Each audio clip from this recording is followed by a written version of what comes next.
Questions for reflection.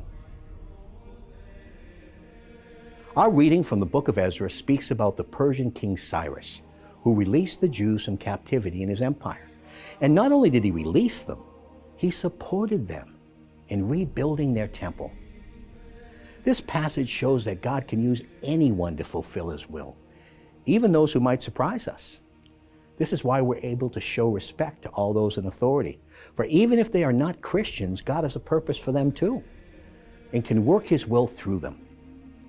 The Lord has surprised his people many times in the history of Israel and in the history of the church, using leaders who were unexpected. After all, he is the Lord of Lords. Our psalm for today praises the Lord for his saving actions which brought about the return of the Jews from captivity. Despite the efforts of earthly kings to enslave God's people, God protected and restored them. This is one of the most visible testaments of God's power in history, a time when he restored Israel even though its people had been scattered. In fact, it's a recurring theme both in the Bible and in human history. God restores that which is good, even when it's destroyed for a time by those who do evil. Whether it is the nation of Israel or the church or the history of God's plan of salvation in our own lives, God is the one who has the power to restore us. If you feel lost or scattered or in need of spiritual or even physical restoration, don't be afraid to call upon the Lord. He loves you and will never let you down, but he's waiting to hear from you. In our gospel, Jesus uses the parable of the lamp on the lampstand to teach us about the light of the gospel and its power to dispel the darkness of sin and death.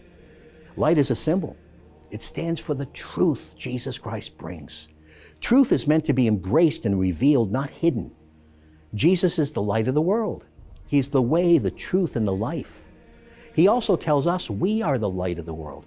We are meant to be filled with his word, filled with his truth, and shine like lights in the midst of a world steeped in darkness.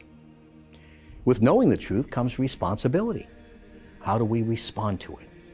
We must always hear the truth in an active way, turning the truth we hear into action in our lives. If we do this, we will enjoy ever greater outpourings of grace. But if we do not turn the gospel truth into action, then we'll lose what little we have. Too many people draw a separation between faith and action, which can fail to understand the integrated Christian way of life. The two should not be separated. The two cannot be separated. Faith is a verb, it's an action word, it's like a muscle. If it's not used, it atrophies.